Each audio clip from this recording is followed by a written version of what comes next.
it's $2,000. Like, it's never worth it to me. And we haven't heard anything since. Nope. At all. Here's your controller. Yeah, this one only has 2 buttons. How come? What am I supposed to do? Hey, it's okay that you're playing on the easiest setting. You know, games are meant to be enjoyed. Hey, girls.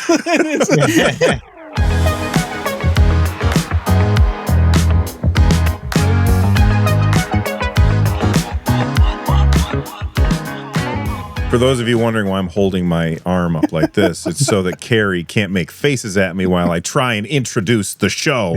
This is the NerdNest podcast. I'm Bill Fairchild, your host. I'm joined by Rich. How's it going, Rich? Pretty good. Everything is good. I'm having fun. I've been playing games once again. Awesome. I'm also joined by Russ. What's going on, Russ? What's new? Hello, I'm happy that we have the full complement. You know, every time that you, like, we can't make it and you have like a guest on or whatever, I'm like so big FOMO. Like, I watch it and I'm just kind of seething because I'm like, I should be there. I want to say something, you know. He's gonna have a whole alternate cast. It's gonna be like Rudy, Tech Dweeb. I can't wait. It's gonna be awesome. Yeah, exactly. Tech Dweeb would just be his hands, though, right? He'd just be like, "Whoa, look at me!" That's what he does. He does his hands. Yeah. And then there's Cary. Cary, feel free to make a face at me now if you really want to. There you go. Before we begin, I just want to. For me, what I had interpreted when you were starting to introduce us was that your brain was helpfully trying to confuse Russ and Rich for you, and you were like, Rich. Yeah. I may be interpreting that wrong, but that is how I saw it. You are not interpreting that wrong. I cannot explain why those two names get swapped in my head since episode 1. Episode 1, I feel like it was pretty okay that I screwed that up because we had basically just met. I mean, as far as I was concerned, Russ was Retro Game Core and Rich was Fan the Deck. So correct. It made sense that I would screw that up. But now I'm so terrified that I'm going to screw it up. I just screw it up every time. All right. Yeah. So watch the rest of the episode. And every single time that I mix up these two guys, count. And then let me know in the comment section down below how many times I screwed up. All right. Are you guys ready to talk about video games? Because we got a lot of video game news to talk about.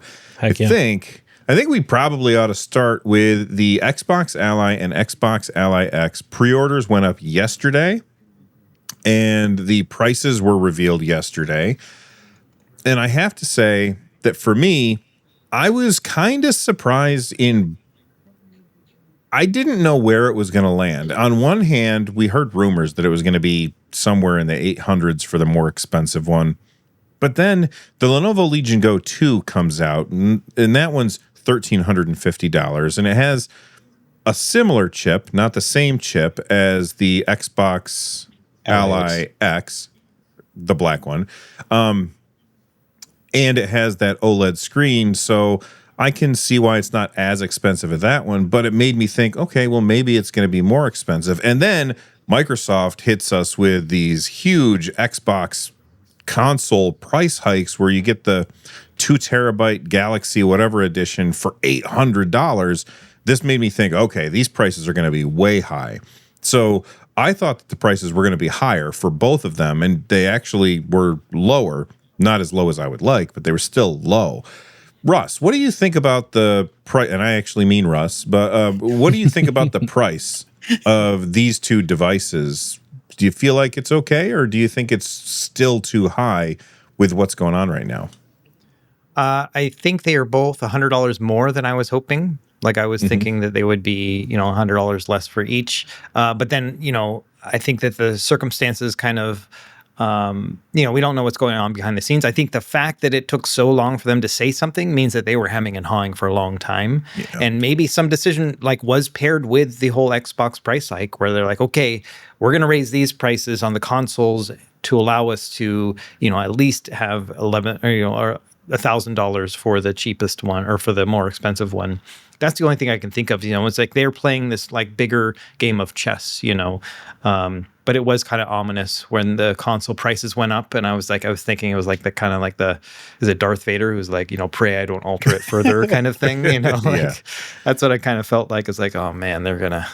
they're hurting us, Meanwhile, Steam Deck has a sale, which is crazy. Right. It's 20% off for the LCD version of the Steam Deck, which brings it down to $320, which is a just absolute crazy price. Like, you could buy 3 of those for the same price as one Xbox Ally X. Or if you were going to go with a Lenovo Legion Go 2, you could buy 4 of those for the same price. And that's just crazy. Cary? Yeah. Speaking of crazy, what do you think about that? Well, for what it's worth, when we saw the leaks of the Xbox Ally and the Xbox Ally X first, with those like the fingerprints were all over the screen like crazy, and it was just poor lighting and made it looked awful. I did a video then when that leak happened, saying I thought it was at the time a SteamOS version for the lower end one, and an Xbox one for the higher end one. Not that they would be Xbox Ally and Xbox Ally X. But in that video months ago, I was like, this is going to be, 550, 600, and 1,000. Because we knew from the HX370, like the cheapest one that we saw from there was 1,200 from the boutique sellers. Mm-hmm. And not for nothing, whenever someone sees the Chinese boutique sellers, they always think that they're like very high priced. And some of them are. Like Ioneo tends to be a far more higher price. But GPD, OneNet, Aoki Zoe, they aren't like really banging you over the head on the cost on these things. Like, they're being pretty competitive. So when you see that, it's like, well, this is 1,200, and that doesn't make any sense for like the mainstream market at all. So I was like really coming to grips. I was like, I don't think they can hit 900. Like 900 is where they really need to hit, and that's already too high. So, it's a bad time all around. These tariffs, node costs are going up. Like, not for nothing, the HX370 was already more expensive, like from AMD side. So it's just the cost of these chips that are increasing in price. And I don't think people are ready for that, because historically that hasn't really impacted us all that much. We would be like, oh, here's the next generation. It's the same cost as the other one, but almost 2 times better.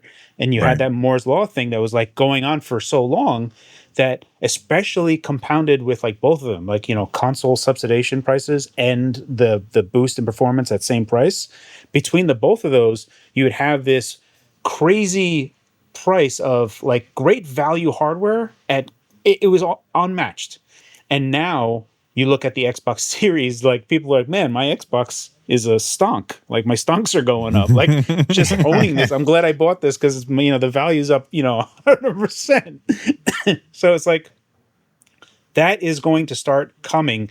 And Microsoft, because of their just-in-time manufacturing, their whole how they're doing it, they're impacted first. And not for nothing, Nintendo is eating the cost on the tariffs now on the Switch 2. And who knows how much longer that's going to go on for. And then you have PlayStation, right? PlayStation increased their cost just $50. But as they start that's the second time they did it, though. But I'm saying, like, as they wrestle with, Xbox did it twice. So did PlayStation. But they did it twice? I thought it was 500. They've raised their prices twice so far since the console launched. But go ahead. Oh, how about that? All right, so I think that PlayStation prices are still going to increase further yet again. And Switch 2 is going to increase yet again, unless Nintendo just wants to remain super competitive here. So when you look at all these things, and then you go into the realm of like where we are for like Asus needs to make money on this hardware. You're in this not subsidized area and very expensive chips. And they're trying to be as competitive as possible, and it's still outside of like people like, that's out of bounds. Like, you already failed. So as time goes on, I don't know. It's going to be the world that we're stepping into is going to be vastly different come next year. Yeah, I agree with that. I would say that you mentioned Nintendo. I think as soon as Nintendo saw that tariffs were happening, what I think that they did, and this is what I think is the only reason why they haven't raised prices yet, is because they saw that tariffs were happening or were going to come. So they said, ship it all to the US and just have it sitting in warehouses. Yeah. Like, when did it come out? May? Was that when it launched in May? Okay, Yep. so it launched in May. I think that they had enough stock sitting in warehouses to last until like October or something. And when that stuff runs out and they have to start importing the stuff again, then they're going to start, they're going to have to raise the price. And you made a perfect point with Microsoft. They don't have all of this stuff sitting in warehouses. They're making them as they go, which is what he means by just in time.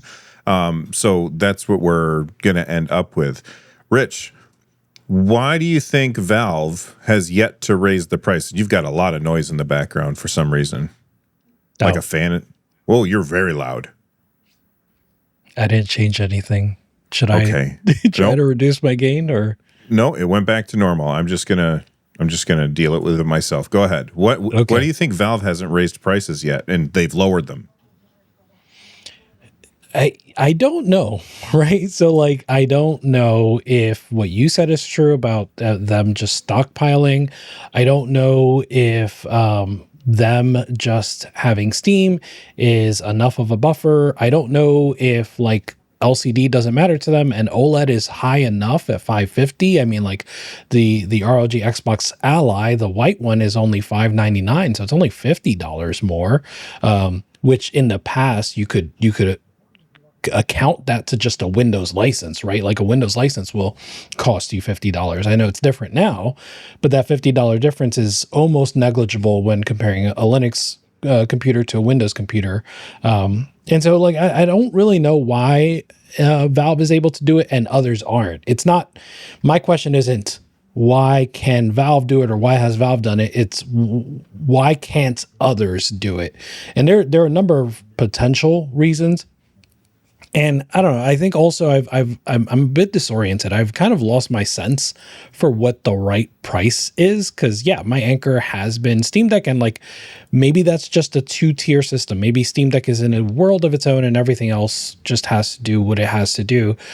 There are like 2 common sentiments right now that are happening with like Legion Go 2 and ROG Xbox Ally. One of them is like too many handhelds. Are there too many handhelds? I've seen, Jimmy Deck Ready had a video. Are there too many handhelds? I've seen that elsewhere, like on Twitter and Reddit. And then the other one is like a sort of like we've lost the plot sentiment, right? So like Dave 2D had The Growing Problem as the title for his Legion Go 2, and Bob Wolfden had We Can't Keep Doing This, right? Both kind of alluding to the prices growing. And yeah, part of the reason I'm disoriented is because I felt this way over a year ago, right? And that doesn't mean like I was ahead of everyone. It was that my threshold is lower, right? Like it took a lot less for me to be like, what are we doing, guys? Like, why do we have so many handhelds and why do they cost so much compared to the Steam Deck?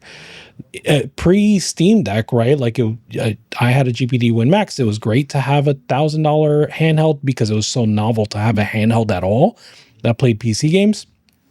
But now it's just different, right? And so like the only market that's there are for those luxury consumers.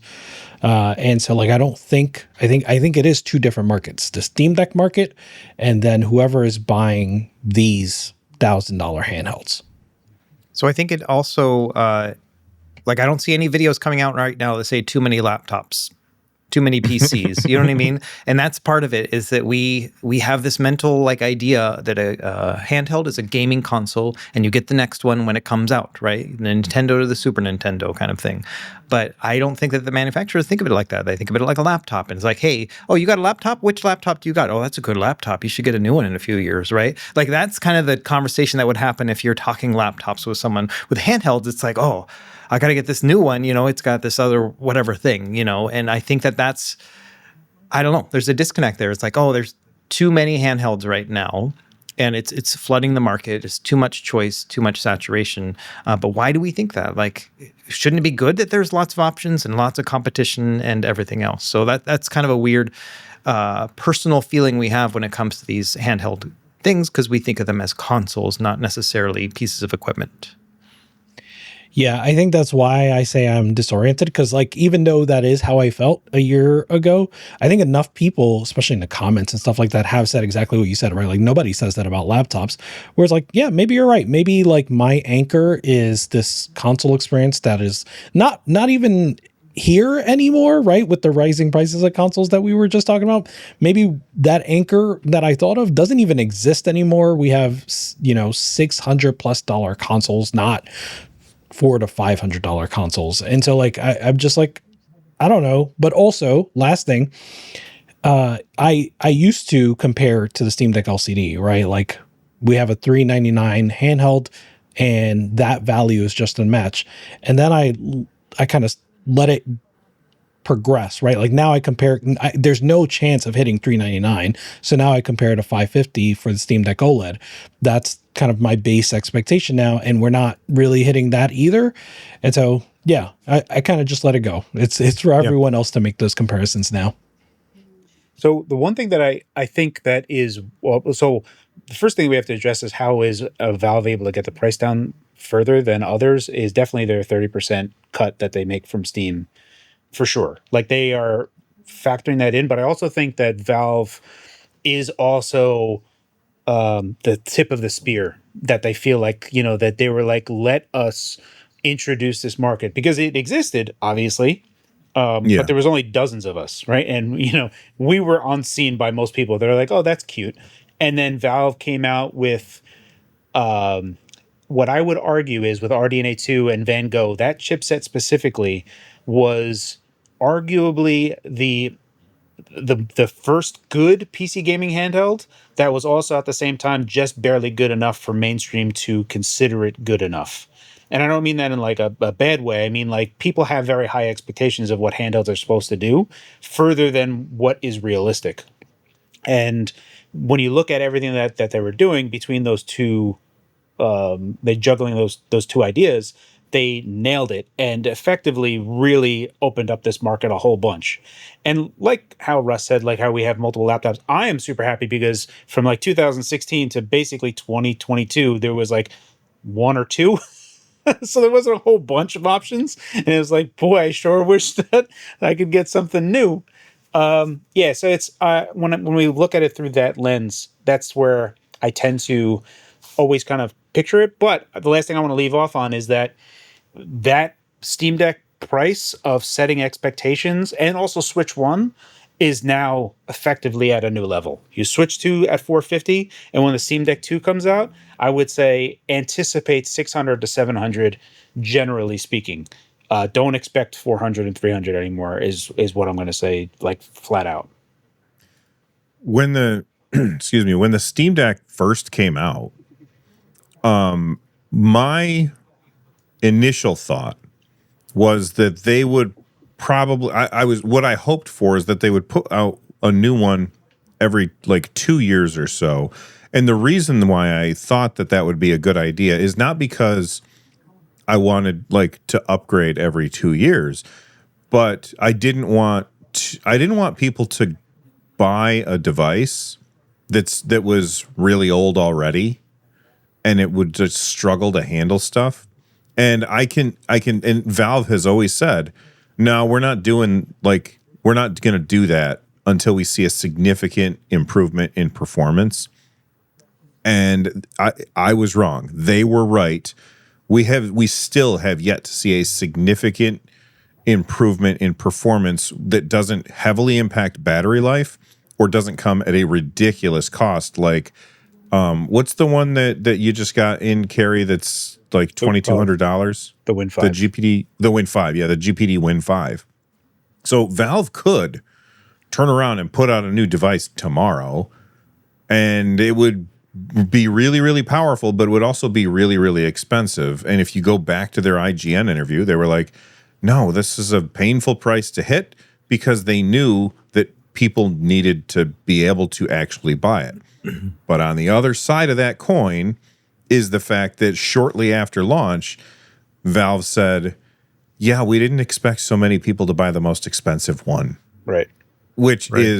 That was really, really telling. And I wonder if all of these companies, these laptop manufacturers, which don't have the benefit of that 30%, some might say that Xbox has that advantage, but they don't really, because nobody's buying things off the Xbox store. They're just going to play Steam games or Game Pass games. And so they can't bank on that 30% thing, because I don't think people are going to buy that thing and then sign up for Game Pass. People are going to buy it because they already have Game Pass. So none of these other manufacturers can do what Valve is doing. And when you combine that, that means that they have to hit that, they have to push that price up. Because if they put out something that's exactly the same as the deck, well, everybody's just going to say, well, I can already get a Steam Deck and it's cheaper because Valve can make it cheaper. So they don't have a choice. They have to try and go bigger, number, better. And that always drives that price way up, way more than I think that a lot of people would like. You know what I mean? Yeah, totally. Before we switch subjects, I just want to leave off on two things. One is a little inside baseball. There's lots of people that always talk to me. They're always like, especially in 2016 and 2017, they're like, why doesn't GPD make a Win 2, but like put the latest Intel Atom in it, and then they can sell it for $300? Because that one would be, I think, a lot better because it'd be a more attractive price. I'd be like, yeah, that actually sounds like a good idea. Let me talk to GPD about it. And they were like, well, we were going to do it, but no one was interested in it. Like, no one buys it. No, everyone, like Valve, Gabe had said, they were surprised that people only buy the bigger one. And that is just generally true for GPD as well. So both of these are aligning into basically the same kind of data that is available. The other thing that I want to bring up is that, the rising tides of costs and kind of boiling the frog as we are, unfortunately, I think what's bad for Microsoft is that they're taking the brunt of a lot of this heat, but are simmering everybody to the cost of these rising things, and also the Switch 2, even though it is less expensive, but at like $450. But like, I would like to ask you guys before we pivot over to another conversation is, when the PlayStation 6 handheld comes, like reasonably, it looks like it is. Mm-hmm. What is the maximum price that you would be before you start gawking at it when you think about $450 for a Switch 2, but being able to play PS5 games in a handheld? Okay, so here's what I want to do for that. Cary, I want you to predict what Rich will say, and then Russ and I will say over or under on that. Man. How much do you think Rich is going to say? I'm going to say Rich is going to say 500. Okay, I think over. I also think over. I think he's going to say 550. Okay, Rich. Now he's like, he doesn't know what to do. Yeah, I feel like you guys influenced my decision. That's true. I guess we should have written it down or something. Yeah. The number I had in my mind, the correct number is 500, I think, for me. But the number I had in my mind is 599. It's just like, because I'm not going to buy a PlayStation console again, I don't think. Or if I do, I will just buy one, right? Like, I will either buy the console, or if they have the handheld, I will buy the handheld. Like, I'll do one of those things, right? That's what I mean to say. Mm-hmm. I don't expect to have the PlayStation handheld and a PlayStation console. I just want a way to play God of War, Last of Us, whatever Sony games. And so if I'm only buying one, and I'll probably lean towards the handheld, then I'm willing to go up to 600, I think. I think that's going to be the cost. I am like, when we get to that node cost of what they're going to go to and what's going to be in it, I am fully preparing myself that is going to be the cost given everything else at the current moment. I think that there's one thing that we got to think about at the same time, and that's just the number of devices that get sold. Because when you look at things like the handheld PC market is a very small market. The big one that runs away from everybody else right now is the Steam Deck. And I mean, a few months back, I think that the entire market was like 6 million units. I'm sure that it's much higher than that now, but not too much higher than that. And when you are manufacturing a device and you buy the parts that you want to manufacture, if you buy more parts, you can get cheaper prices. Sony has that brand recognition. They're going to sell a lot of stuff. And so I think that means that they can invest more at the initial purchasing to make it so that they can get each chip for cheaper, and that might lower the price a little bit. I don't know if it's going to be 600, but it would be, what's that? not to be pithy, but how's that gone for them so far with PS6, right? Well, I mean, wait, what, PS6? You mean Oh, PS5? PS5, excuse me. Yeah. It's pricey, right? Like, Yeah, it is pricey, but they don't have a whole lot of competition. Well, so here's the thing is I think what you're saying, Bill, like with regard to economies of scale, that they are going to leverage that. And I also think that the PS6 handheld is going to effectively be at cost or at a slight loss, like they have already historically done. Mhm. And it'll still be 600 because the That cost makes of sense. nodes is just increasing more and more. Like it's out of control. So if you want that latest and greatest, and it's going to be necessary on the PS6 handheld, because we're going to need super power efficiency, so you're going to need the best node at the time. You're going to be pulling up that dough to TSMC. Like it's coming. Well, I would say that they have to keep it at a lower price compared to like handheld PCs that have similar power because, I mean, hopefully they're not watching this, but they've shot themselves in the foot and they shouldn't be releasing PC games if they want to have a PS5 handheld because I can just get those same games minus Astrobot and Bloodborne or whatever on a handheld PC, right? And then also play my Xbox games, also play my other stuff, my Steam catalog and everything else, right? So from just an outside perspective, I'm like, I get it that there will be people who are just in the PlayStation ecosystem, that brand recognition, and they're just going to buy, right? But I think the longer look is like our job, the four of us, is to be like, hey, before you buy that thing, did you know that there's this thing called a Steam Deck that can play that same game? You know, like that's kind of the conversation we'll be having at that point. But yeah, we'll see. I don't know. That makes me think of what Rich said a minute ago. Rich said, next generation. I'm not buying both things. Do you feel like, Rich? Sorry for the long silence for the audio listeners. Nothing broke. My brain just froze on a thing. So if I think about it this way, this generation, I bought everything. I bought a Switch. I bought an Xbox. I bought a PlayStation. I have a PC. I bought a Steam Deck. I bought a Switch 2. But when the next PlayStation comes out, I don't know that I'm going to buy it. Like, most of the time it just sits there and I don't really use it. I play almost exclusively on my PC at this point. I can still see myself buying the next Xbox if the next Xbox is a PC. But if it's not, probably not. I think that from here on out, we'll see how maybe my mind will change. I'm fickle like that. But maybe I'll just buy a PC and a Nintendo Switch device or whatever Nintendo puts out because their games are so weird and on their own thing.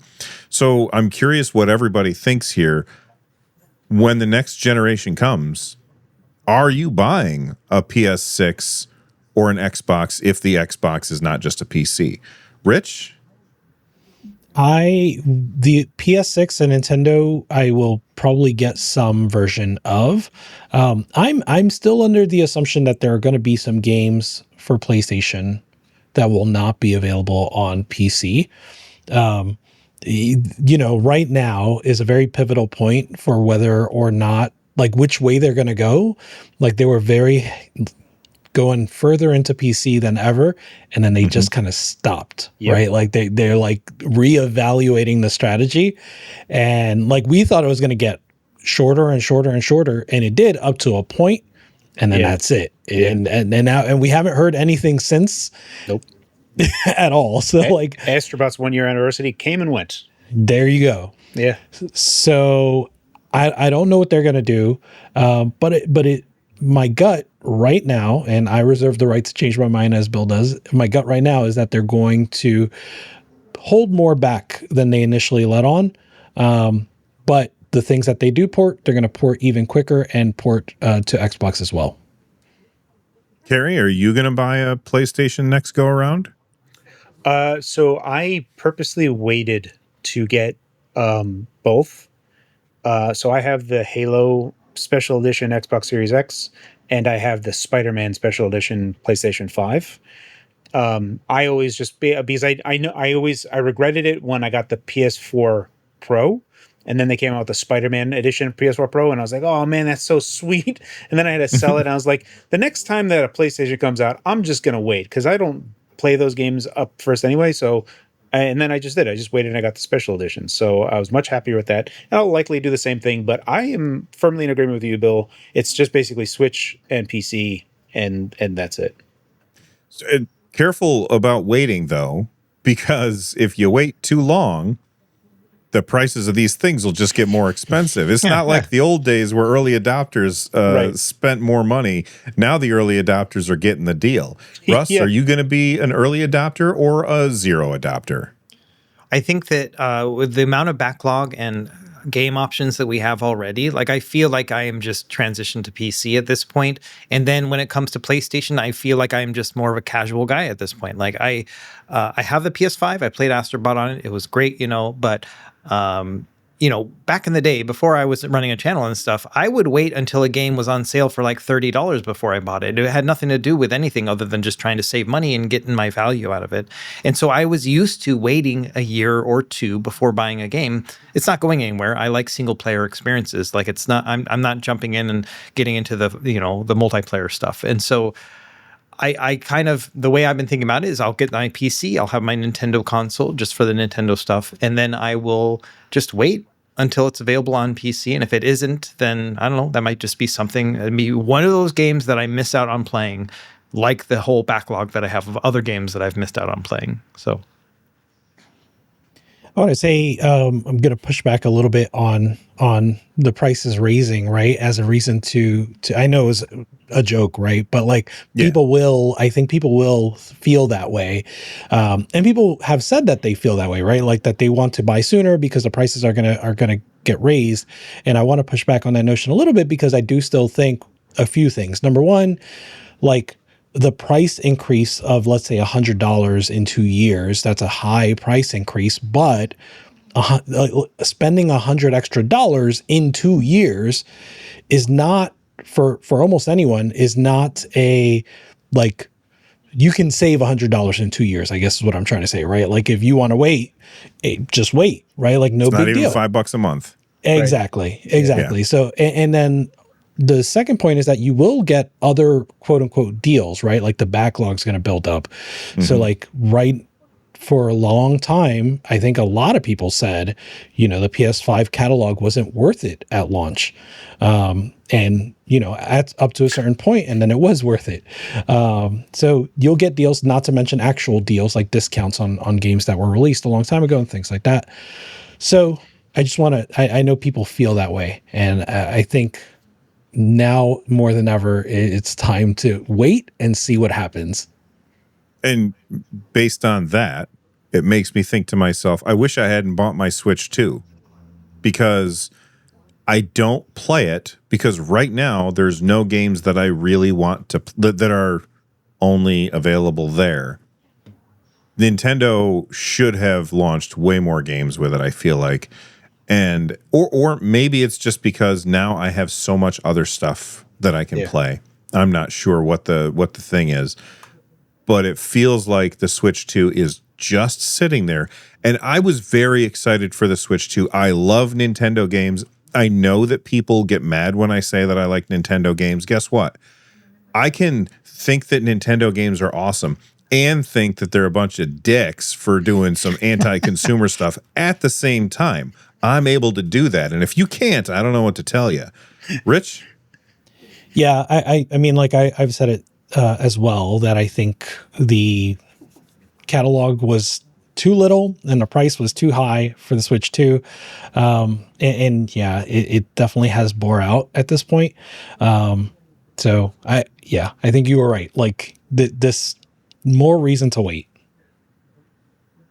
So while we're talking about prices and stuff, before we move away from the Xbox stuff, I did have a question for Cary about this whole price point stuff. So Legion Go 2, we're talking, let's go with the 1350 model. So that's the one that's got 32 gigs of RAM, terabyte of storage, has the Z2 Extreme chip inside of it, 8.8-inch screen, 1200p and OLED and VRR. And then we have, for $350 less, we now have the ROG Xbox Ally X. I think I said that one right. And it's got 24 gigs of RAM, terabyte of storage, same screen we've already known, 120 hertz and 1080p and 7 inches. So what is the difference between a Z2 Extreme and a Z2 Extreme AI chip in the Xbox One? I know it has like additional end tops. They talked about like how they're going to have their own version of like FSR that's going to be like system wide or something that'll come out next year. But what is that going to mean? ASR, right? Auto SR. Yeah. So what does that mean for us? Like $350 price point? Not talking about the screen in particular, but just like the chip. Like, are we going to see the same performance between the two? Yes. Like, which one is actually going to be better? Exact same performance. Shouldn't be any different. So the presence of like an end tops, like all that stuff, the AI stuff, isn't going to like suck additional battery life by having it there or anything? No, it's likely that it's on there already. It's just disabled. On the Lenovo. Yeah. Okay. So don't expect that it's like not there. It's just inert effectively. So potentially we may have performance gains next year if you're willing to live with like the ASR stuff, because you'll have that on the board and it might be better. Yeah. So I do want to like just temper anyone's expectations of what Auto SR is going to really accomplish for anybody. It is as best as Microsoft has been able to qualify, adds n plus frames worth of latency on everything. What that means is that regardless of however fast you render a frame, let's say that you're doing a game at 120 FPS, right? So you're rendering at 120 FPS, so 8.3 milliseconds is what you're hitting for the render time. That means that if you were to upscale this with Auto SR, that it would be 8.3 milliseconds to render the frame, send it off to the MPU, do the upscaling, send it back to the frame buffer, adds another 8.3 milliseconds. So you have this 8.3 millisecond latency feel on top of it, which isn't too bad, right? That's not terrible.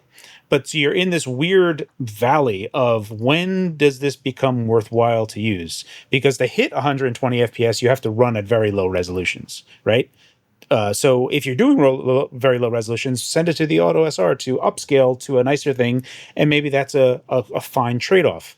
But it is doing full scene upscaling without any information from the game whatsoever. So it's doing as best of a job upscaling wise that it can, which is why Microsoft always shows off highly stylized games like Borderlands with like big, chunky borders around everything. So in some games, it will be like, oh, wow, that is like really great. And then in other games that have a lot of noise, it's going to look like absolute garbage, add latency, and not be worthwhile at all. So it's like where in the matrix of this becoming worthwhile matters.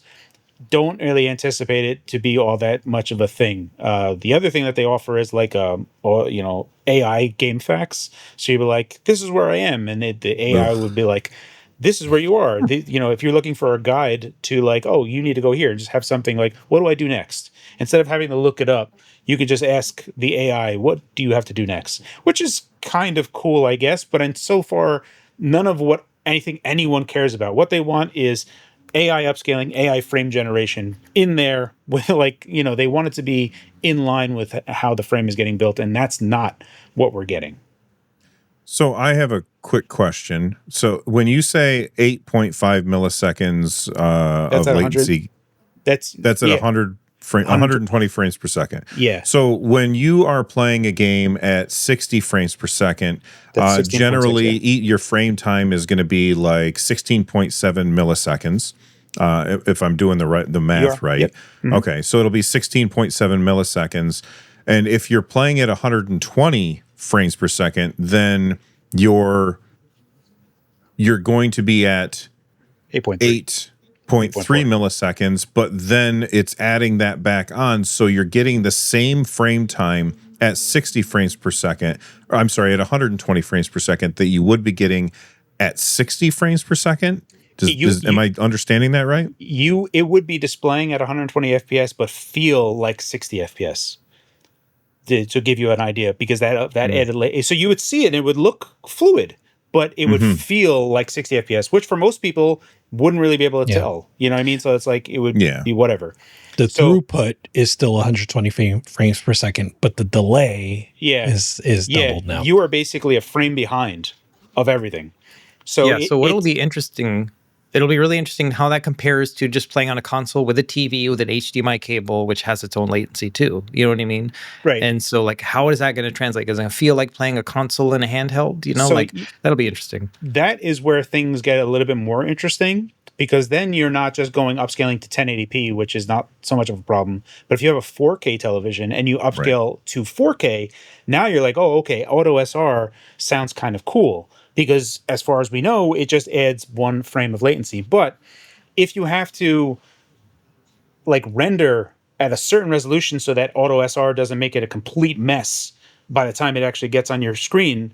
So if you have to like render at 1080p, and now all of a sudden your render time is 40 milliseconds, now you're adding another 40 milliseconds on top of that, that's going to get gnarly fast. So that's where I'm saying there's this matrix of where does this even come in? And for lack of a better word, like auto SR disables itself if the latency gets if the render time gets too big. So again, where does this really have a benefit? Yeah. I remember. Oh, go ahead. Just one thing to add on that, not to mention too, like if you are going to be having it docked or if you're just playing on a console, there's also controller latency. Yeah. So there's so many factors there. And what is that experience going to be like? I find this like, I can't wait to make a video about this next year. So that makes me wonder when Microsoft first talked about auto SR, the way that they had phrased it, maybe this was my interpretation of the way that I read it, was that it uses the hooks that are built into the games for FSR and DLSS, and it says, oh, this is their way of upscaling. We can do our own thing with that information. But then Cary just said, no, it doesn't use any information from the game. It's just looking at the whole frame and upscaling it. So there's two different things. So yeah, okay. So that means that we're just better off with FSR or DLSS based on depending on our hardware. Yeah, 100%. You should only be using what's inline.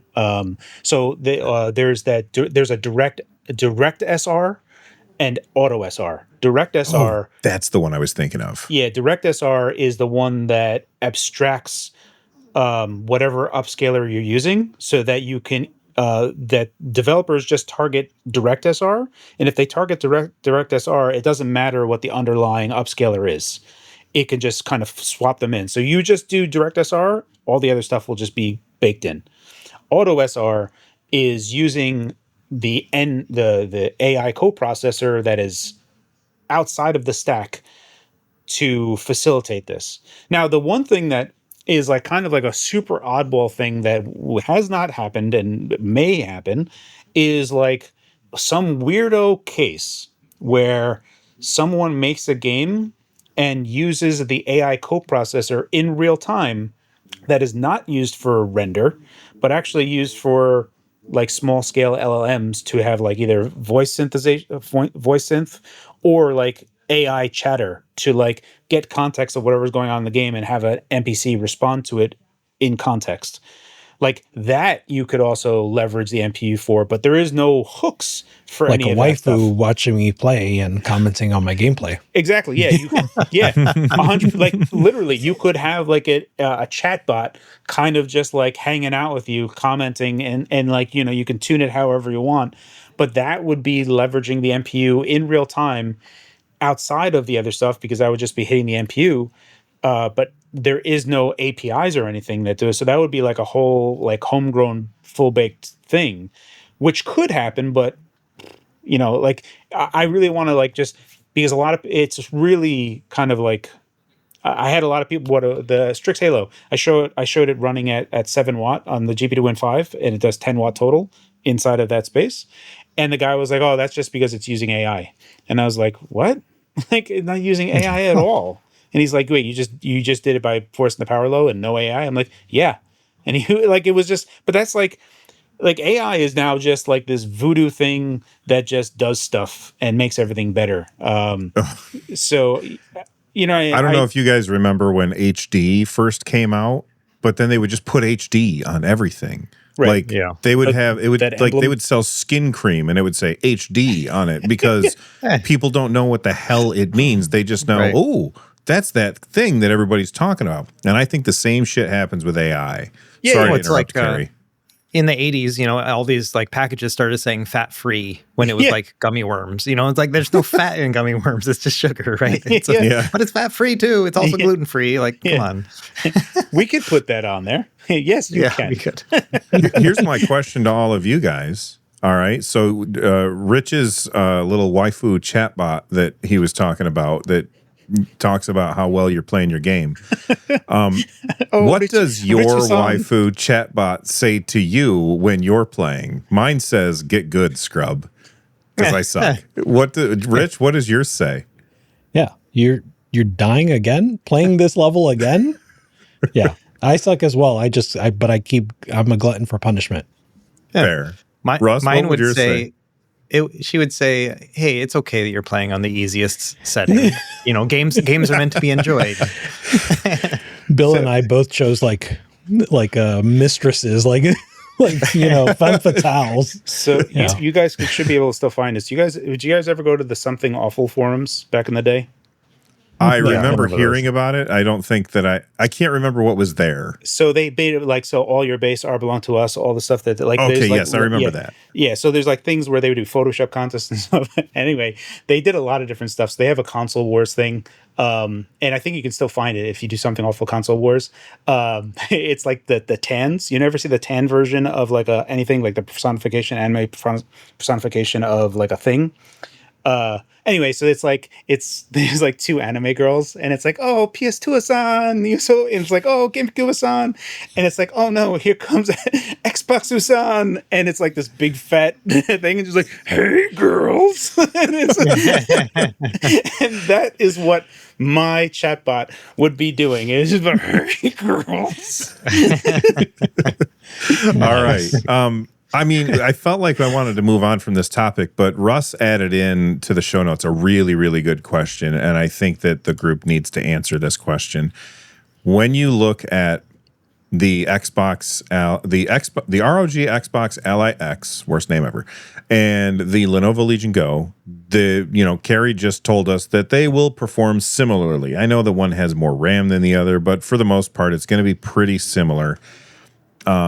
Here's the question that Russ is asking: is $350 more for that device worth it for a big ass OLED panel that has VRR? So I do want to say that Russ said ignore the display when we were having the conversation.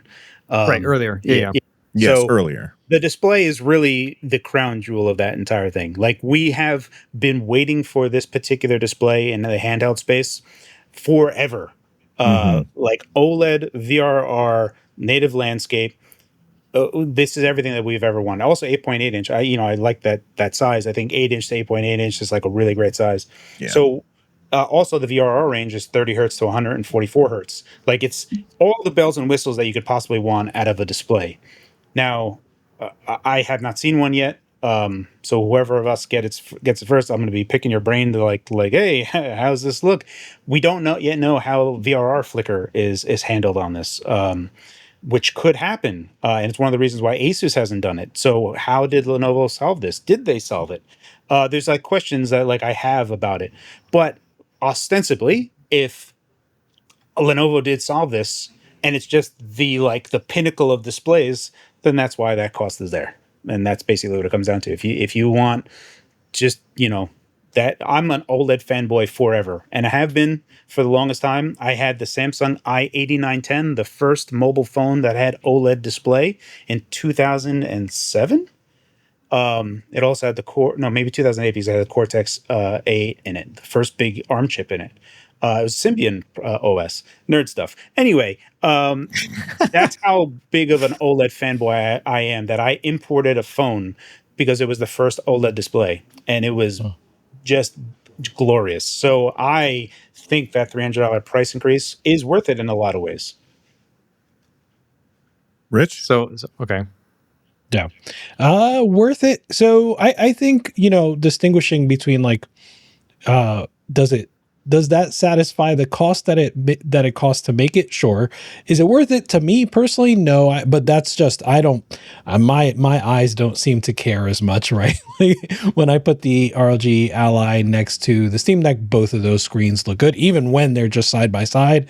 So one that has both VR and OLED sounds great. But would I pay $350 more if I was buying this myself? Probably not. Rich? Russ? Damn it. Yes.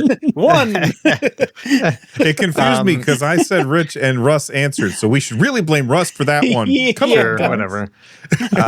Take your shot, everybody. No, so I think of it like when I go to buy a car, and they're like, you can buy this one, but if you spend $2,000 more, you'll get this additional trim and maybe this wood paneling or something like that. And every time I'm like, it's $2,000. Like, it's never worth it to me, you know? And so I'm kind of thinking along those lines. It's like, I'm not sure if this screen is going to be enough of a difference visually to justify $350 for me. I like 16:10 displays. Like, I like that aspect ratio because it's good for retro gaming. And it essentially, it's a 1200p display. That means it's going to be a 1080p display with some stuff at the top and bottom for the games that support it. You can't play Elden Ring anything higher than 1080p on that display, same as it would be on the ROG Ally X. So it's really going to depend on the game. I don't know. $350 to me is justified for that experience. And I'm going to have this lucky position here in the next few weeks where I will be able to compare them, hopefully head on if I got them at the same time, and see whether or not one is going to be worth that additional price or if it's worth saving the $350. I don't know. And once you make up your mind on that, where can people find out about what your opinion would be? That would be on Retro Game Core YouTube channel. Yeah. All right. Very cool. The one thing I just gave me a great idea for, Russ, is that because like certain games are hard coded to be 16:9, and if you have a 16:10 screen, you can totally use that NPU that does spatial stuff to like content aware fill the black bars. So you just I don't care about upscaling. I just want you to like make it so that I don't have black bars anywhere. Just figure out what the extended part of the screen should be. That's where the waifu text will come through. Yeah. Oh, hey, girls. Scroll like a ticker line. Yeah. A ticker line just telling you nonstop insults, at least to me and Rich, because we picked the one that's mean. All right. Well, we've been talking a lot about the Xbox Ally and the Ally X, but they also announced a controller. Did you guys see this controller? I just saw this today. I didn't notice it before that. Did you? Same. Once you put it in the notes is when I saw it. Yeah, so it's $189, which is pretty expensive for a controller. But here's the thing, and that I think makes this interesting, although there's plenty of controllers that are more than that, and I own several of them. But when you show the controller, which I'm going to try and put it on screen for the people who are watching this over at my YouTube channel right now, but when you look at this thing, it has all of the buttons that are on the Xbox ROG Ally X. It's got the Xbox button. It has your menu button and your view button, or start and select for Rich and Cary. And then it also has the Armory Crate button and then some other button, which I don't know what that does because I haven't had hands-on with the Xbox Ally X. And it has an eject button, I guess. Sure. I'm not sure what that is. But this makes me think that this is for desktop. I mean, yes, you can dock your Xbox Ally X and play it on the big on a TV, but this feels like for people who have hooked their TV up to their computer, the other way around, their computer up to their TV, and they're doing that couch mode that we've been begging Microsoft to do. Well, they've done it for handheld, and now they're going to sell a controller so that you can do the same thing and have the same experience on your TV. I think that that's very exciting. What do you guys think about this, Cary? So the one thing that I would like to just hopefully that I have addressed multiple times, especially because when I talk to them locally, like in person, is that one of the big benefits of the Xbox One adapter for PC is that you connect to the controller via Wi-Fi instead of Bluetooth, and the latency is considerably less when doing so. So and this is a super expensive controller. I don't have any appetite whatsoever for paying over $100 for a controller, let alone over $50 for a controller. So it's priced out of like, it's way outside of my price zone. I could never possibly recommend this. But my hope would be that they have whatever method that they're connecting to a machine wirelessly for the controller, is that the adapter that they have supports wake on whatever, so that it can wake the system up. And also whatever that they're doing, either it's Wi-Fi direct or however they're doing it, is as low latency as possible. All of these things I think Asus is well equipped to handle and to do and be mindful of. I just hope that they do it. Yeah, so Rich? I would say, Russ. so I was looking at the specs while you were talking. When you said eject button, did you mean that little button by the right share analog button. sticks? Yeah, I don't. Yeah, oh, that's that's just the a share share button. button. It looks Yeah, like yeah. an eject button to me. Whoa! Okay. I never ever do the share Eject your button, controller. like ever, for any reason. Yeah. Do you guys hit that button Never. and take screenshots and post them to Twitter? I think I Well, did it like sometime- when it first came out, but I never do anymore. I'll do that on Astrobot sometimes. You know what I mean? I'm like, I share that clip, you know, like those like glyph levels where it's like a minute long and it's like a disaster. Yeah, I like shared some of those. Anyway, so look, I was looking at the specs while you were talking. That's why I missed it.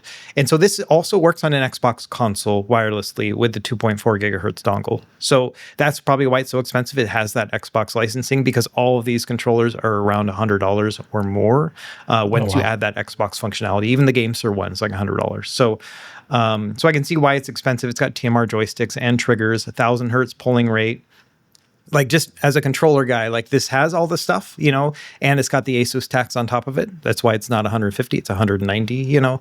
But I don't know, it looks pretty good. I like the idea of having an Xbox ecosystem controller that you can play on your Ally X, you can play with your PC that's connected to your TV, and then also to use it on your Xbox console too, that costs $900 or whatever it is now.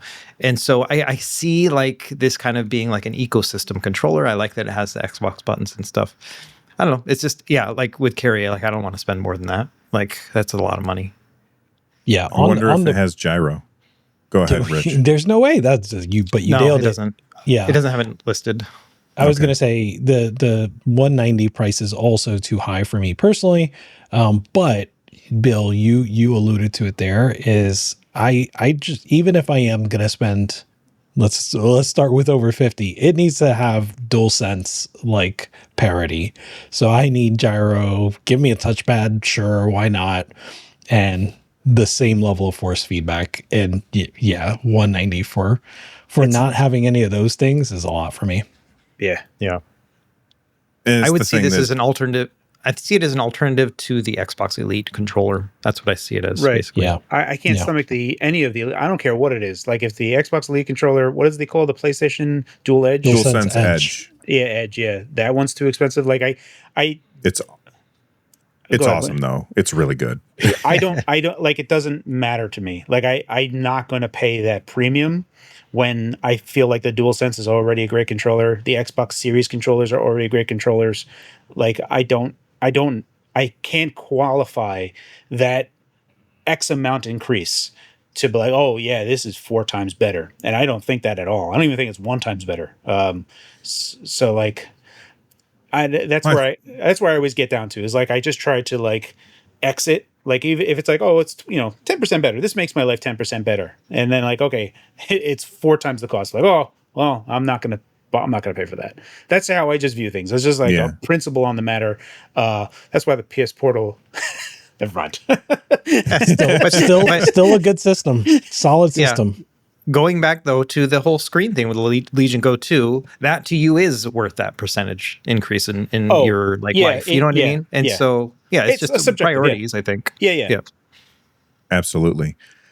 All right, let's although I will say I think everybody here has 8BitDo controllers around the house, and they're really good and they're not expensive at all. I think the only thing, and like going back to like this whole thing, is like I think the one thing that is like the holy grail for 8BitDo is if they could just have it so you don't need a dongle to like connect to like an Xbox or another, like just have the controller work on the thing without needing an extra thing to do something. I feel like that's always like, it's like, oh, it works with Xbox controllers when it's wired. And it's like, Ugh. Yeah, no, thank Like, you. Well, they've got a dongle one now with the dock, and so that's what I have on my Xbox.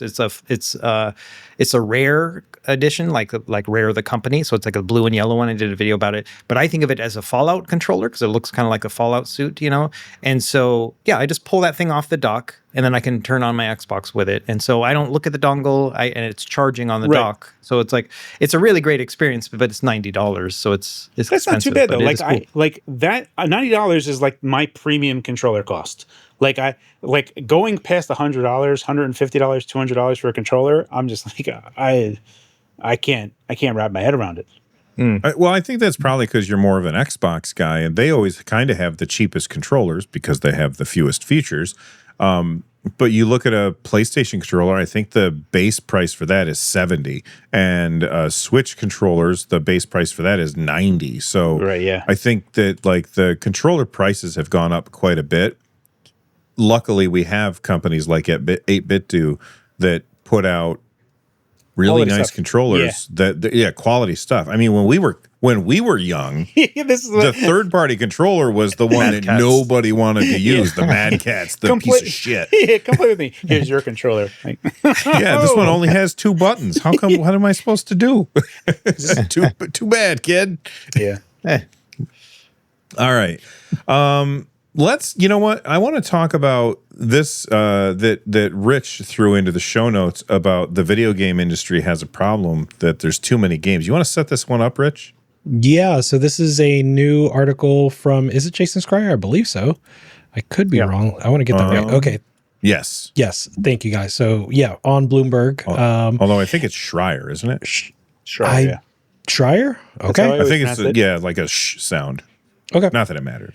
Go ahead. So he's written here that basically there's too many games, and it's something that I think a lot of people have felt to a degree. So there's one quote in there, or one portion in there, where he says most of last year's Steam's games went undiscovered and unplayed by the majority of users, but a surprising amount were received quite well.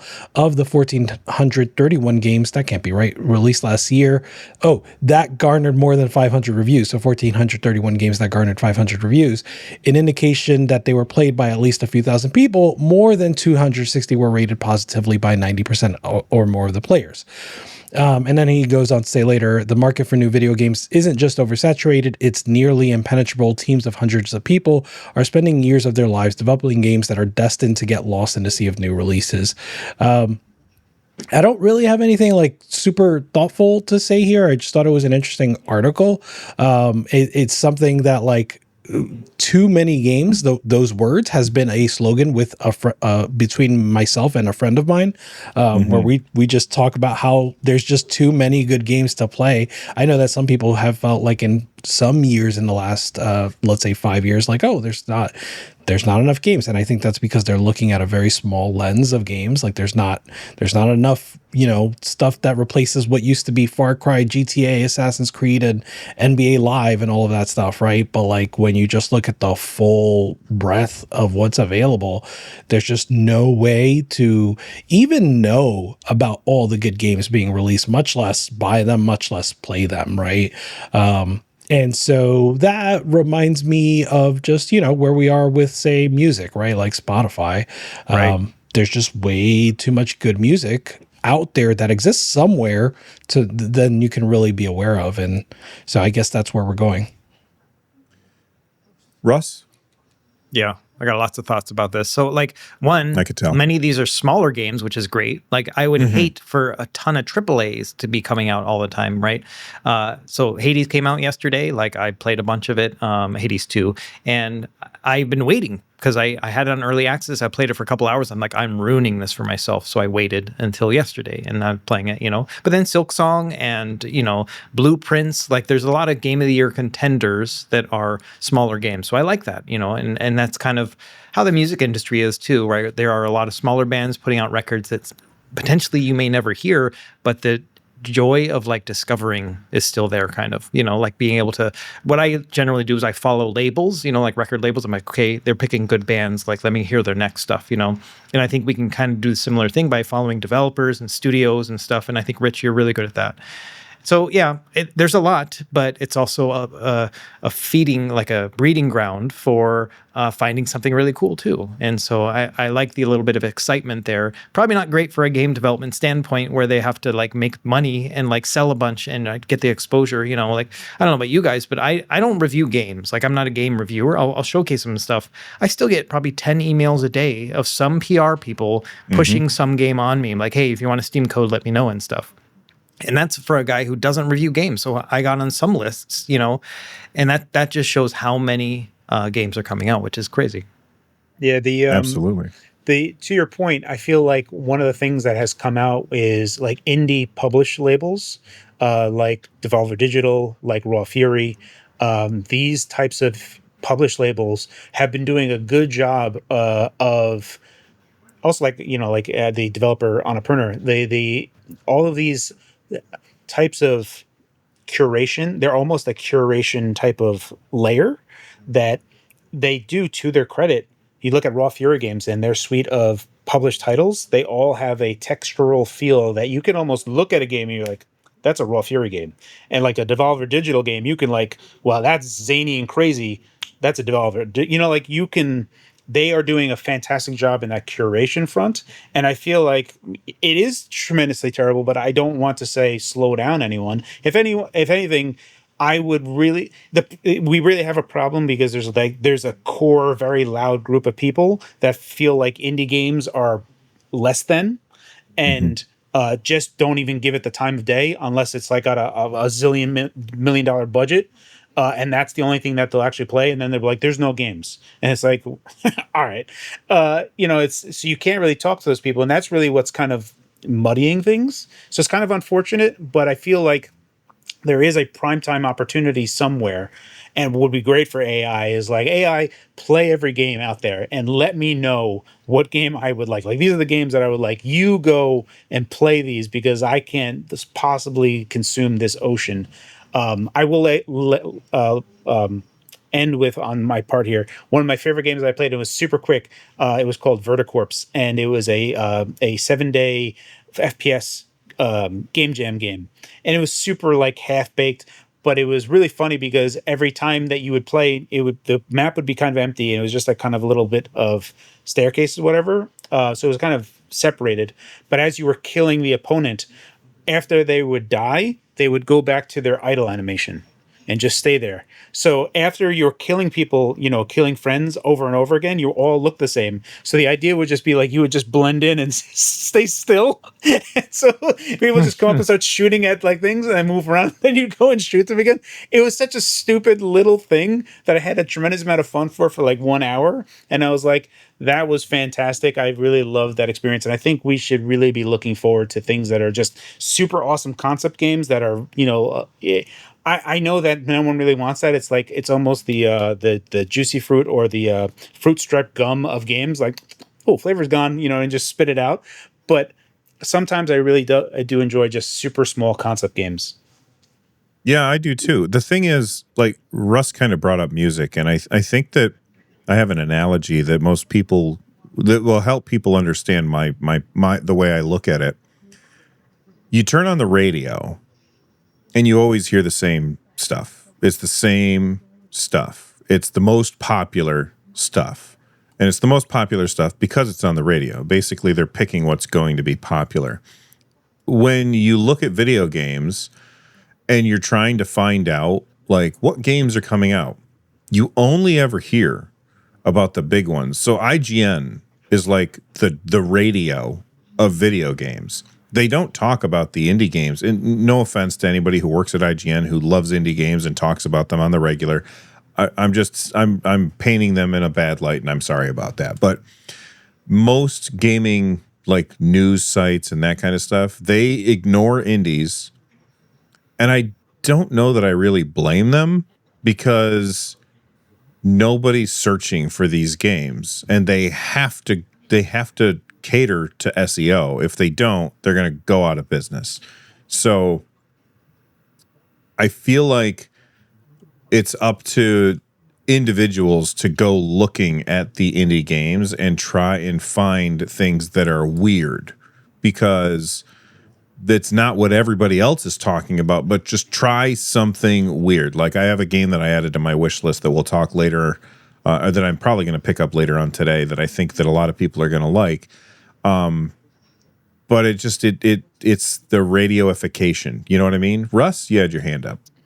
Yeah, so like I started, when we talk about music, we're talking about games, I started thinking about film, and I think that's like a really good analogy too, because like you used to be, you would go to the movie theater and see what movies are coming out, and you had your list, right? We used to go to Toys R Us and see what games were on the wall and say, these are the games that are out, right? We don't live in that world anymore. When it comes to a movie, it might get a theatrical release, it might go straight to Netflix, it might go to Apple TV and all these other places, right? Everything's just way more complicated now, and I think that's the same way with the video games, is that it does require more effort for us to kind of find that stuff. And I feel like, Rich, you had a website that like curated indie games that was like really good stuff. What was the name of that? It was notable releases. So to be clear, what I tried to do with notable releases was like, Steam all of a sudden just let everything through, right? That didn't matter what it was. It just let everything through.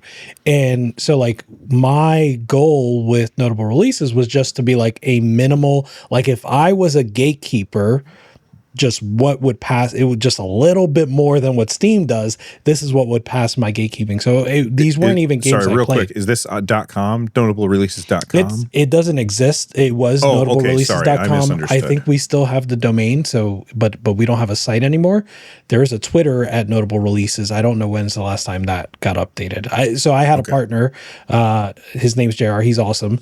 And so he kind of took it over, but he's been busy as well.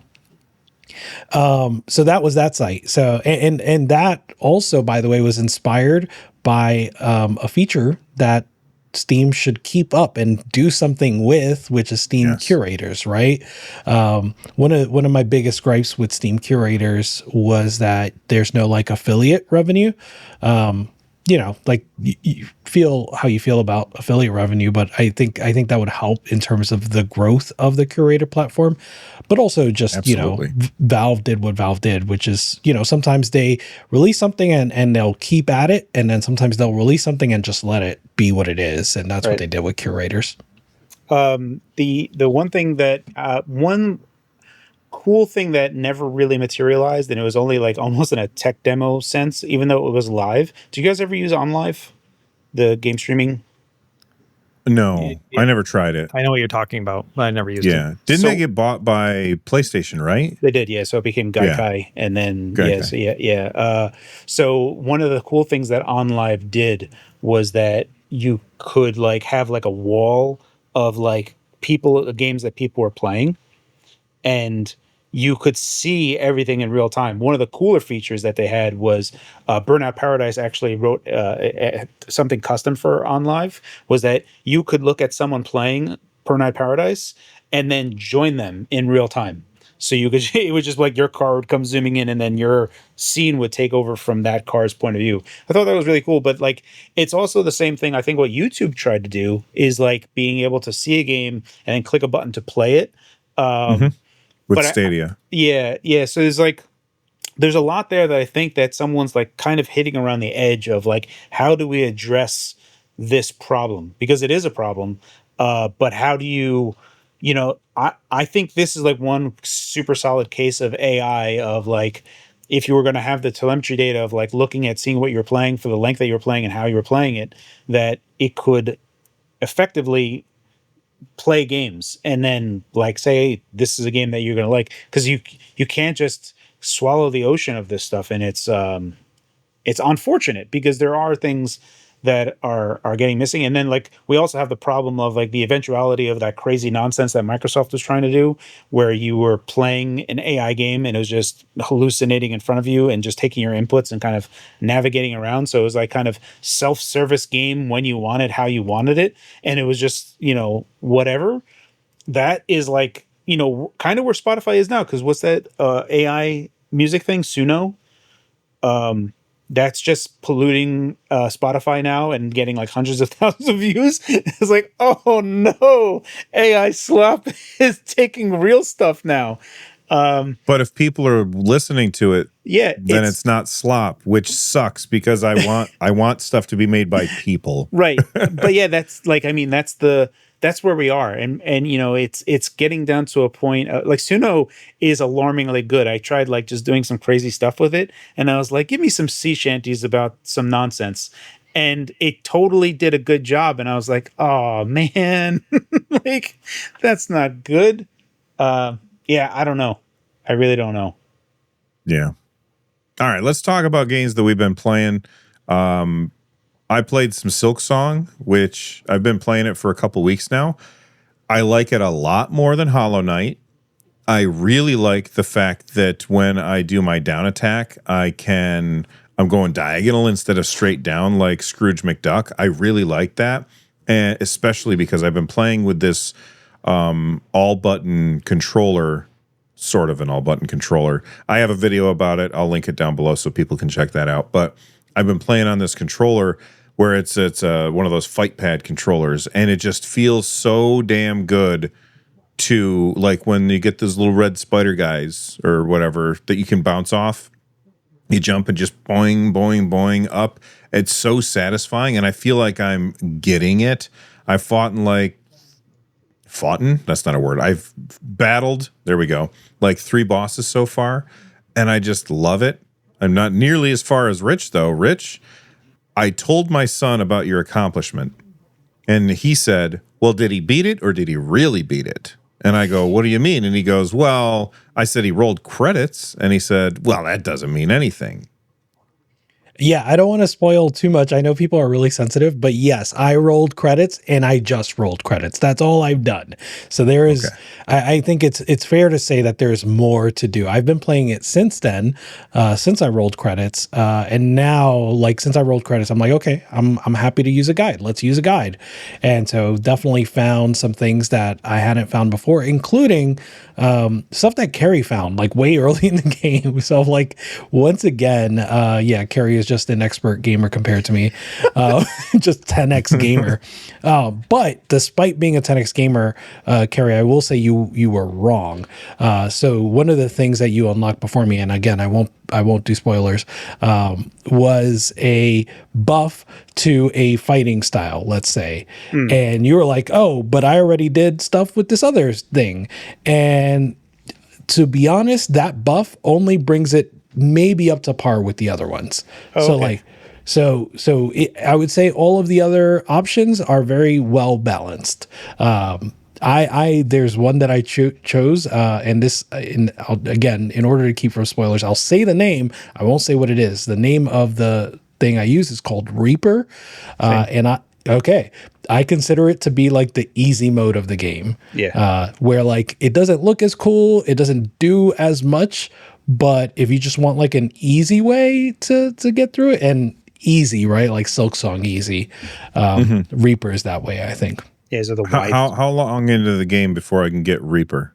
Because I've been doing a lot of walkbacks and I don't like them.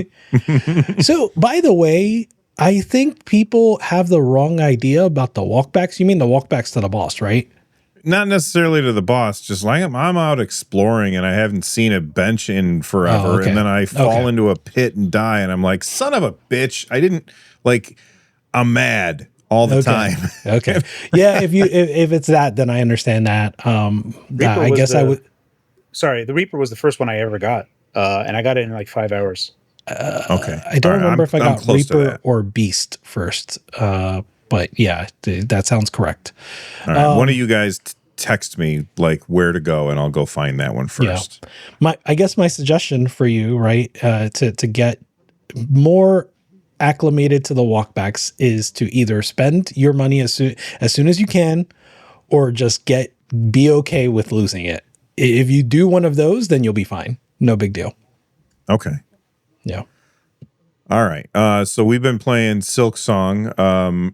Russ has been playing 2 games. One of them we got as like review codes were sent to us for Tony Hawk's Pro Skater 3 and 4. But Russ isn't going to be here next week for the episode, so I'm going to let Russ tell us about that game, and the rest of the 3 of us will talk about it once we have a chance to actually play it, because we just got the codes like yesterday. Russ?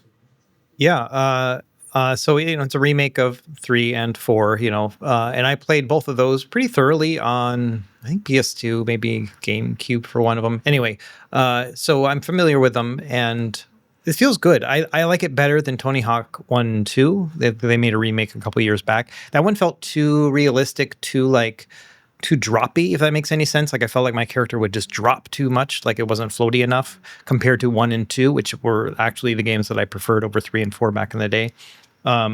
So I wasn't a fan of 1 and 2. I never really played it that much. This one feels a little bit floatier, a little bit more like just upgraded graphics and visuals of the original 3 and 4, and I like that.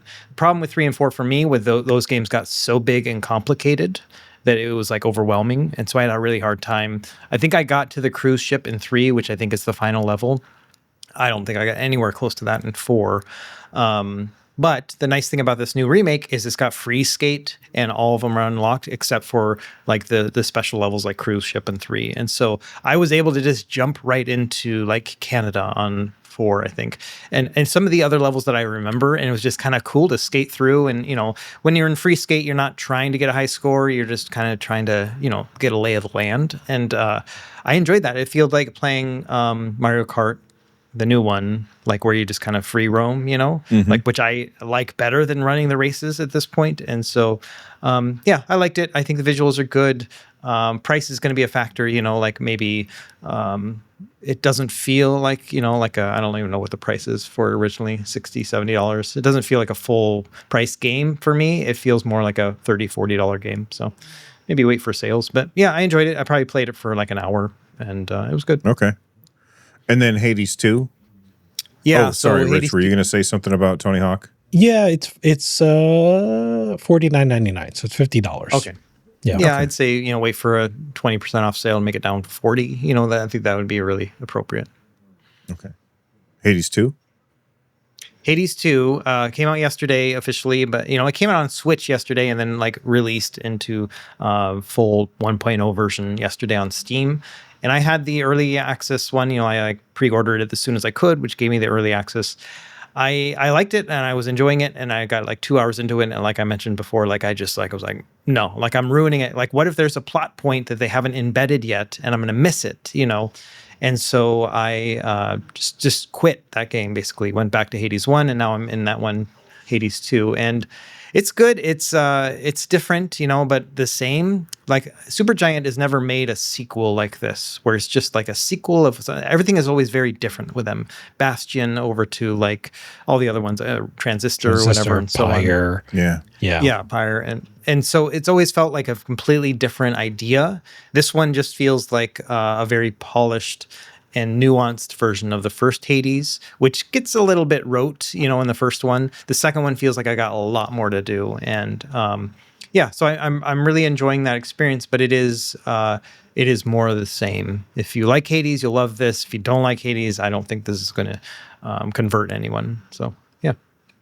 I definitely want to play Hades 2. I bought it when it first was released, and I had the exact same experience as Russ. I played it for a little bit, and then I was like, you know what? I'm ruining this for myself because I'm going to hit a wall eventually. So I'm looking forward to playing it. I probably won't get a chance to play it this weekend because I got family stuff that we're doing. But maybe I can squeeze in some time next week. It's going to be tough because I'm going to have to play Hades 2 and Tony Hawk's in order to be able to talk about them on the show. But we'll see what happens. Rich? Yeah, I had a question for you, Russ, about Hades 2. So, like, you were pretty big into the first one. Do you feel, it's early yet, do you feel like one of them might win? Like, do you feel like this could, like, replace the need for a Hades one to go back and play that? I like the simplicity of Hades 1. Like that, to me, it's a comfort game at this point, but Hades 2 has a plot and mystery. You know what I mean? Like there's like things that are already hooking me. I'm like, now I want to find out. There are flashbacks. There are all these things that some of those are present in the first Hades, but they are just surface level. You get to a point in Hades, the first one, where you beat it so many times that it no longer even shows you like animations or cutscenes. It just shows a guy talking, and then you're dead. Like there's the end game in Hades 1, like I don't think I got the final ending, but I'm like, 115, 120 escapes, attempts, I should say. Like I've been playing that game for a long time. So I think the Hades 2 will probably end up taking the crown. I mean, just by the various weapons and the magic options and stuff, I feel like I'm going to settle into it now and really appreciate it. But I don't think I would have dug that far into it if I hadn't already like played through and kind of gotten sick of Hades 1. And so it is like I'm very curious to see how people who just pick it up and jump into it, if they're overwhelmed by all of the different things, because that's how I was with the first Hades, and now it's like, even more stuff. It's like jumping into Silk Song without playing Hollow Knight. Is kind of what it would be like, if you ask me. Right. Another interesting thing is that I have not played this on PC at all. I've been playing it on Android handheld with GameHub. So this is like the new Neo Conquer or whatever G3 Gen 3 chip inside of it. So pretty powerful chip. That's what I've been playing it on. It's just a little Android device with a layer of playing this PC game on it. And it's been great, getting an average of like 55 frames per second, which is perfect for me. And it's like barely eating the battery. We're talking like 15% an hour kind of thing. Like it's crazy. Nice. Wow. Yeah. You been playing anything, Cary? Silk Song is the only thing I played last.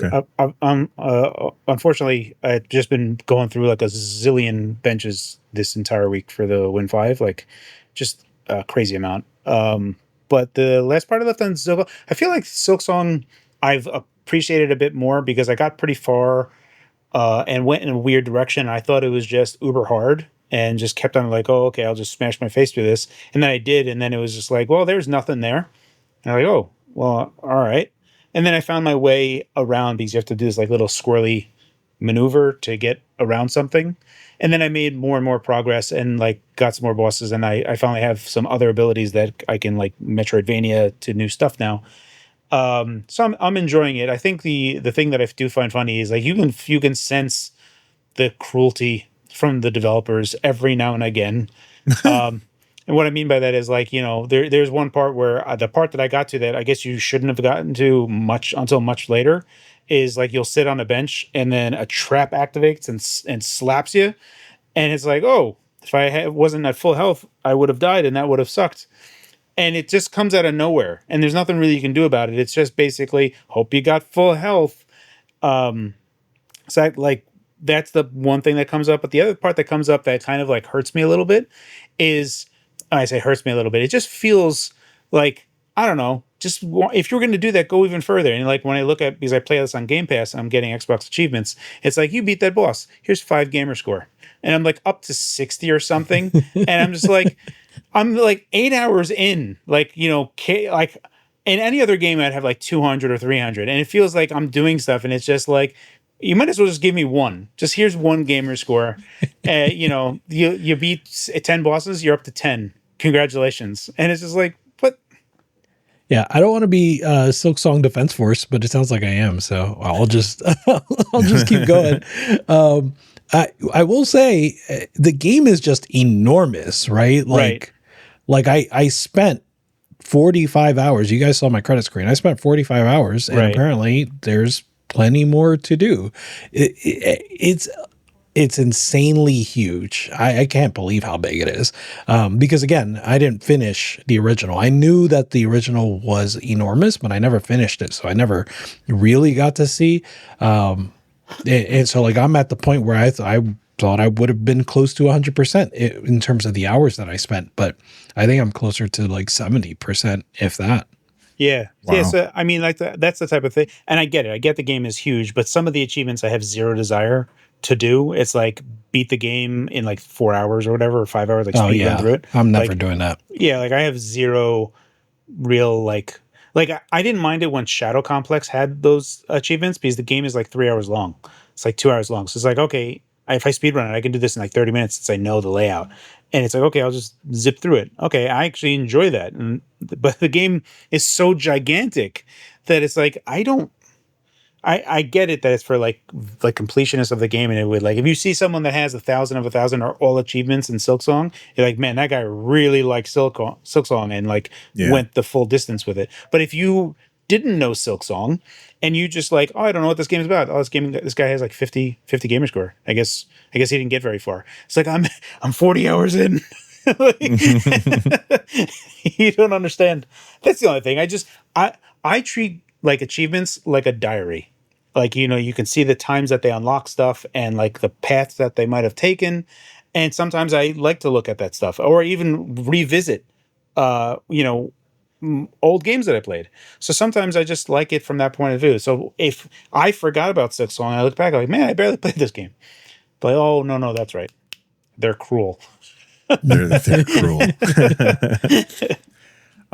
Okay, so earlier I teased a game that I think that Rich will dig. This game is called Clover Pit, and I think I saw it on Blue Sky at some point, and then I added it to my wish list. Well, the game is coming out today, or came out today, and didn't mean for the sound to play. It's a slot machine. You owe some money, and the way that you're going to get that money back is by gambling to try and get your debt away. You get Balatro style perks that you can add into how you're playing in order to maximize what you're getting out of each time that the slots spin by. They're called charms, not perks.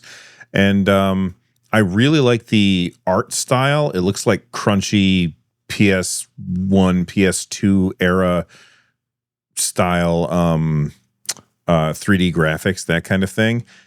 And it looks kind of cool. Rich, does this seem like your jam? Absolutely. Yeah.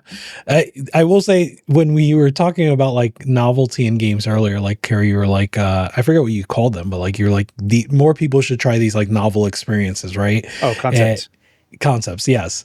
And like, this is what happens, right? Like, I think people really do like those concept games like Balatro, like Vampire Survivors, like Lethal Company, right? But then what happens is like, man, there's like, it spawns a genre, and like now there are dozens, if not hundreds, of games in that genre. So like, I am really excited to try this. I'm gonna go ahead and buy it. I'm just worried that like there's like what is it, Nubby's Number Factory. There's Dungeons and Degenerate Gamblers. There's so many of these. Oh, Buckshot Roulette. There's so many of these like style games that I haven't played. I'm worried about just adding it to the pile. But it does look. The one that you mentioned on the very first episode of the podcast, Luck Be a Landlord. That one is the one that inspired Balatro. So like I was fully into those two. It's just been hard to keep up since then. I know of all the games. Well, I didn't know of this one, but I know of so many of the games in those like genres. But it's been hard to keep up. So I'm going to try to dig into this one. One could say that there's too many games. Too many games. Well done. Full circle. You know what? I want to end the show there, but I can't, because I have to tell people that there's a deal on GOG right now for Tomb Raider Definitive Survivor Trilogy for $11.60 for those are the new Tomb Raider games. So I just wanted to tell people about that.